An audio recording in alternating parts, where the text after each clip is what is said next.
भाई ने सवाल किया कि भारतवर्ष के अंदर अलग अलग इलाकों में अलग अलग देवी देवताओं की पूजा की जाती है, जबकि ईश्वर तो एक है, तो ऐसा कैसे हुआ। देखिए, ये तो बड़ी लंबी कहानी है इसकी। मैं इसको शॉर्ट में या सारांश इसका रखूँगा कि भारतवर्ष जो है विश्व का सबसे पुराना सिविलाइजेशन है, सबसे पुरानी सभ्यता है, और जहाँ पे सबसे पुरानी सभ्यता होगी वहीं पर ईश्वर का पहला ग्रंथ भी आएगा। तो ईश्वर की तरफ से जो पहला ग्रंथ आया था भारत के अंदर, जिसको आदि ग्रंथ कहते हैं या वेद कहते हैं, ये आज से बहुत ज़माने पहले आया था। और ये बहुत पुरानी बात है, शायद लाखों साल पुरानी बात है, हमें एग्जैक्टली उसका डेट नहीं मालूम। लेकिन जब भी ये ग्रंथ आया था तो उसके अंदर जो शिक्षा थी वो एक ईश्वर के बारे में ही शिक्षा थी। और उसके बाद फिर अलग अलग दौर आया। वेदों के बाद दौर आया उपनिषद का, जिसको उपनिषद काल कहते हैं, जिसमें उपनिषदों को लिखा गया। तो अब सारे हिंदू स्कॉलर्स इस बात के ऊपर सहमत हैं कि वेदों को छोड़ के जितनी भी किताबें हैं हिंदू धर्म के अंदर, वो सब इंसानों की लिखी हुई किताब हैं। वेद के बारे में उनका दावा है कि वेद ईश्वर की वाणी है। वेद के बाद उपनिषद लिखे गए, दर्शन शास्त्र लिखे गए, उसके बाद फिर पुराण लिखे गए, इतिहास लिखा गया जिसमें रामायण है, महाभारत है और बहुत सारी किताबें हैं। इनमें से सिर्फ वेद के बारे में कहते हैं कि ये ईश्वर की वाणी है, और इसके अलावा सारी किताब इंसान की लिखी हुई है। तो जब आज जो वेद हमारे पास मौजूद है वो जिस शक्ल में भी है, जितनी भी सही शक्ल में है, जितनी भी बिगड़ी शक्ल में है, उस वेद के अंदर भी हमें कहीं भी उन चीज़ों के बारे में सबूत ये प्रमाण नहीं मिलता है जिन चीज़ों में आज हमारे हिंदू भाई लगे हुए हैं। मिसाल के तौर पे मूर्ति पूजा। मूर्ति पूजा आज जो है भारतवर्ष के अंदर ज़्यादातर जो हमारे हिंदू भाई हैं वो मूर्ति पूजा में यकीन रखते हैं, आस्था रखते हैं। लेकिन वेदों के अंदर इसका कोई प्रमाण नहीं है, बल्कि वेद इसके विरुद्ध बात करते हैं, वेद इसके खिलाफ बात करते हैं।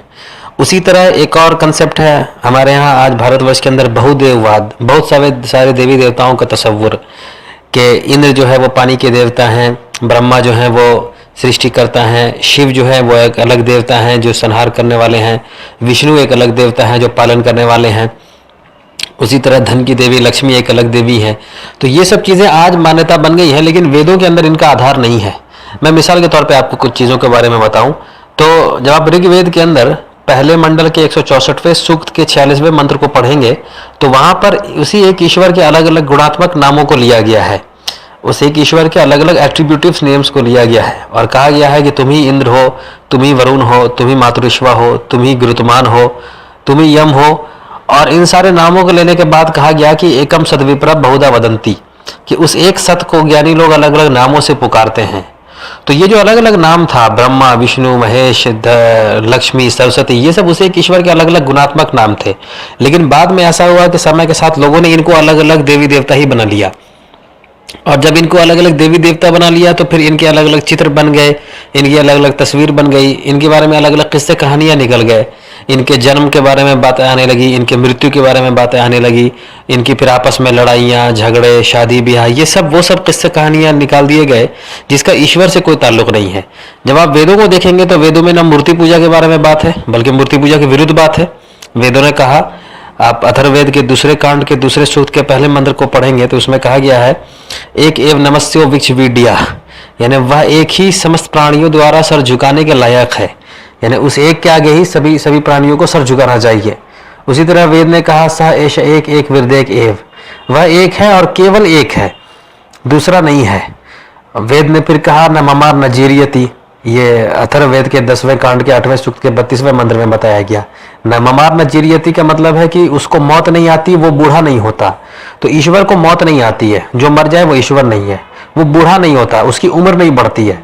तो वो जो ईश्वर है, जो इस पूरे संसार को बनाने चलाने वाला है, वो असल में इंसान नहीं है, ना उसकी इंसान की जैसी क्वालिटी है। उसको ना कोई खाने की ज़रूरत है, ना उसको पीने की ज़रूरत है, ना उसको हाथ है, ना उसको पाँव है, ना उसको माँ है, ना बाप है, ना बेटी है, ना बेटा है, ना पति है, ना पत्नी है। वो ईश्वर है, सर्वशक्तिमान है, इस पूरे संसार को बनाने वाला है। ऋग्वेद के 10वें मंडल के 191वें सूक्त को जब आप पढ़ेंगे उसके पहले से लेकर 5वें मंत्र तक, तब उसे एक ईश्वर की बड़ी महिमा को बताया गया कि वो कितना बड़ा है।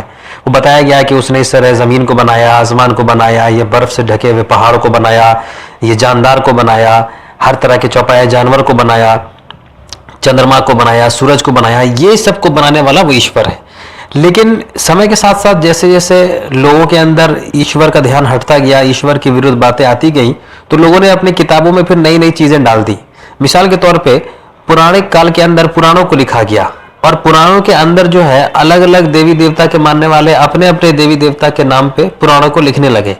जैसे मिसाल के तौर पे ब्रह्मा पुराण है, विष्णु पुराण है, शिव पुराण है।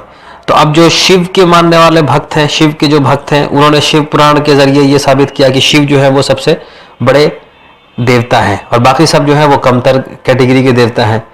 विष्णु पुराण के मानने वाले विष्णु को ज्यादा सुप्रीम गॉड मानते हैं, फिर बाकी दूसरों को कम गॉड मानते, छोटा दर्जे का देवता मानते हैं।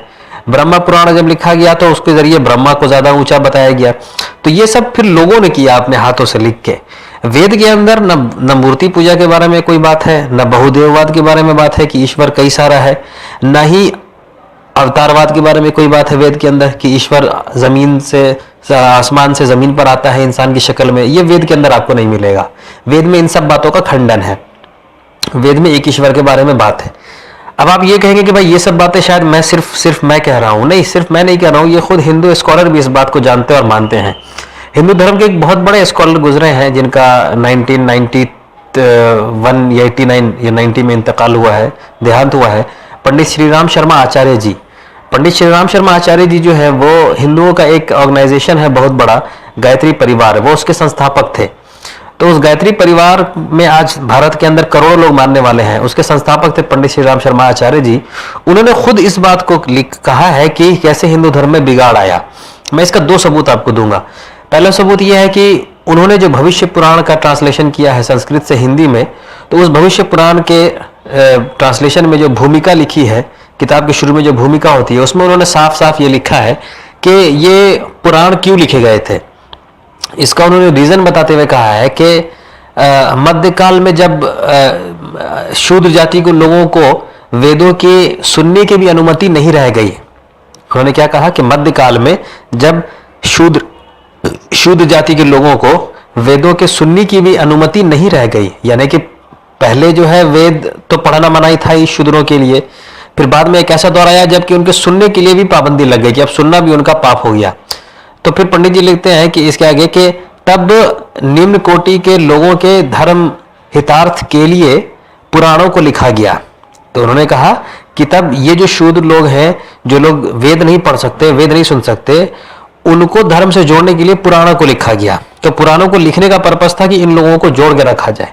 लेकिन इन पुराणों में क्या था? तो इन पुराणों में देवी देवता या ईश्वर के नाम पे किस्से कहानियां थी जो वेदों से साफ साफ टकराते हैं। तो वही चीज अब आज जो है पूरे के पूरे हिंदू धर्म के अंदर ये चीज प्रचलित हो गई है, सब लोग ये मानने लग गए। अब इन्हीं पंडित श्रीराम शर्मा आचार्य जी ने जो है अपनी किताब, उनकी जो वहां से जो गायत्री परिवार से निकलती है, जो मैगजीन निकलती है जिसको कहते हैं अखंड ज्योति, उसी के जून 1985 के जो संस्करण है उसमें उन्होंने बताया है कि कैसे हिंदू धर्म में एक ईश्वर कई सारे ईश्वर में बट गए। मैं आपको इसको पढ़ के सुना रहा हूँ, जैसा उन्होंने लिखा बिल्कुल वैसे ही लिखा हो, वैसे ही मैं पढ़ के आपको सुना रहा हूँ। वो लिखते हैं, इस सृष्टि का सृष्टा एक ही है, वही उत्पादन, अभिवर्धन तथा परिवर्तन की सारी प्रक्रियाएं अपनी योजना अनुसार संपन्न करता है। ना उसका कोई साझीदार न और न सहायक, सबका स्वार्थ संयुक्त है। एक की सत्ता भिन्न भिन्न प्रकार की हो गई और समझा जाने लगा कि जो जिस देवी देवता की पूजा पत्री करेगा वह उसी को अपना समझेगा और उसी की हिमायत करेगा। इतना ही नहीं, जो अपने यजमान का उपेक्षा पात्र या विरोधी होगा उसे त्रास देने से भी न चुकेगा। यह मान्यता है आज के बहुदेववाद का। इस प्रकार सृष्टा का ही खंड विभाजन नहीं हुआ, वरन अपने अपने कुल, वंश, ग्राम, नगर के भी पृथक पृथक देवी देवता बन गए। यानी पंडित जी बता रहे हैं कि कैसे वक्त के साथ साथ जो है अलग अलग इलाकों के अलग अलग देवी देवता बन गए। जो एक ईश्वर था वो बहुत सारे अब देवी देवता में बट गया। आगे लिखते हैं, परमेश्वर का भी बंटवारा कर लिया गया। अनेकों देवी देवता बनकर खड़े हो गए। उनकी आकृति ही नहीं प्रकृति भी अपने को ना पूजने, दूसरे को पूजने पर वे देवता रुष्ट होने और त्रास देने पर उतारू होने लगे। बहुदेववाद के आरंभिक दिनों में 3 ही प्रमुख थे, ब्रह्मा, विष्णु, महेश, और उनकी पत्नियां सरस्वती, लक्ष्मी, काली। उसके बाद तो नित नए देवता उपजने लगे। देवताओं की संख्या अनगिनत हो गई और देवियों की भी। उनकी चित्र विचित्र फरमाइशें भी गढ़ी गई। उनमें से कुछ शाकाहारी थे तो कुछ मांसाहारी, कुछ क्रोधी, कुछ शांत मिजाज, कुछ तो पितर ही देवी देवता बन गए। इनकी संख्या हजारों लाखों तक जा पहुंची। इस संदर्भ में पिछड़ी जातियों ने देव रचना का काम बहुत उत्साह से बढ़ाया। शारीरिक मानसिक बीमारियों को उन्हीं के रुष्ट होने का कारण माना जाने लगा। उपचार यही था कि किसी मध्यवर्ती ओझा की मार्फत समाधान करने के लिए उनकी रिश्वत का पता लगाना। इस समाधान में अक्सर खाने पीने की वस्तुओं की याचना होती थी, विशेषकर पशु पक्षियों के बलिदान की। इनका कोई स्थान विशेष बना हो तो वहां पहुंचकर धोख देने का भी की प्रमाण करना। घर में नई बहू आने या नया बच्चा पैदा होने पर कुल देवी देवता की दर्शन झांकी करके जाना भी आवश्यक समझा जाने लगा। इस प्रकार देवता का मूड ठीक रखना भी हर परिवार के लिए आवश्यक जैसा बन गया। यह छोटी समझी जाने वाली बिरादरियों की बात हुई। बड़ी बिरादरियों के देवता अपेक्षाकृत अधिक शानदार ठाठ बाट वाले बड़े देवी देवताओं के भक्त बनने में अपनी प्रतिष्ठा समझने लगे। उनकी पूजा पंडित पुरोहित द्वारा दुर्गा सप्तशमी पाठ, शिव महिमा, रुद्री आदि का पाठ, हवन पूजन जैसे उपचार और उनमें से अपने के लिए चुना गया और उनके दर्शन झांकी करने का सिलसिला चलता। बहुदेववाद के पीछे अनेक तथा कहानियां जोड़ी गई और उनकी प्रसन्नता से मिलने वाले लाभों का उनकी नाराजगी से मिलने वाले त्रासों की महात्मय गाथाएं गढ़ ली गई। कितने ही देवताओं का किन्हीं पर्व त्योहारों के साथ संबंध जोड़ दिया गया। कईयों के स्थान विशेष पर जाना आवश्यक माना गया। इनमें से कुछ पुराने बने रहे और कितने ही नए बनकर खड़े हो गए। कई उपेक्षित होते चले गए और कई एकदम नए विनिर्मित होकर प्रख्यात हो गए। तत्व दर्शन अभी आखिरी हिस्सा है जो बहुत ध्यान से सुनने की जरूरत है।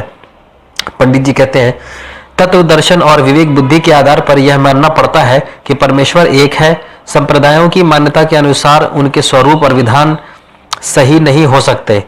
यह उनकी अपनी ऐसी मान्यताएं हैं जो मानने वालों की निजी मान्यता पर अवलंबित है। व्यापक शक्ति को निराकार होना चाहिए। जिसका आकार होगा वह एक देशीय और सीमित रहेगा। यानी पंडित जी कह रहे हैं जो ईश्वर होगा, जो सारे संसार का ईश्वर होगा, वो किसी एक देश या किसी सीमा में कैद नहीं रह सकता है। इसलिए उन्होंने कहा कि व्यापक शक्ति को निराकार होना चाहिए। फिर आगे वो कहते हैं, कहा भी गया है न तस्य प्रतिमा अस्थि, अर्थात उसकी कोई प्रतिमा नहीं है, न स्वरूप न छवि। यहाँ पे पंडित जी ने भी वेद के यजुर्वेद के 32वें अध्याय के तीसरे मंत्र को कोट किया है। कहा उन्होंने न तस्य प्रतिमा अस्थि, अर्थात उसकी कोई प्रतिमा नहीं है, न स्वरूप न छवि। आप्त वचनों का एक और भी कथन ऐसा ही अभेद्य है। उसमें कहा गया है, एकम सद्विप्रा बहुधा अवदंती। यानी मैंने जो कोट किया था अभी ऋग्वेद के पहले मंडल के 164वें सूक्त का 46वां मंत्र, उसको पंडित जी ने भी कोट करके कहा है कि एकम सद्विप्रा बहुधा वदंती, अर्थात एक ही परमेश्वर को विद्वानों ने बहुत प्रकार से कहा है। यहाँ पर सृष्टि व्यवस्था में साझीदार करने वाले स्वतंत्र अस्तित्व के देवी देवताओं की मान्यता से मुंह मोड़ना ही सत्य और तथ्य को अपनाने की विवेकशीलता है।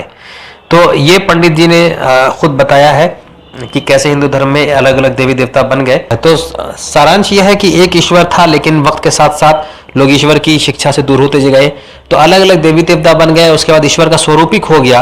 अब यह हाल हो चुका है कि जो जिसको चाहे मान ले, कोई नहीं भी माने तो चलेगा, कोई किसी को भी देवी देवता मान ले, कोई अभी फिल्म स्टार को देवी देवता मान ले, कोई क्रिकेटर को देवी देवता मान ले। तो सब चीज गोया की जो है सत्य से काफी अलग हो चुका है। सत्य जो है वो एक ईश्वर की बात है, और सत्य प्रथम ईश्वर की प्रथम वाणी या आदि ग्रंथ वेद की शक्ल में भी था, और अभी सत्य जो है ईश्वर की अंतिम वाणी कुरान की शक्ल में भी है। उसी एक ईश्वर की अंतिम वाणी कुरान है। तो अगर हम इसको भी देखेंगे, कुरान को भी देखेंगे, तो भी हमें वहां से मालूम चलेगा कि उस एक ईश्वर के बारे में क्या बातें बताई गई हैं।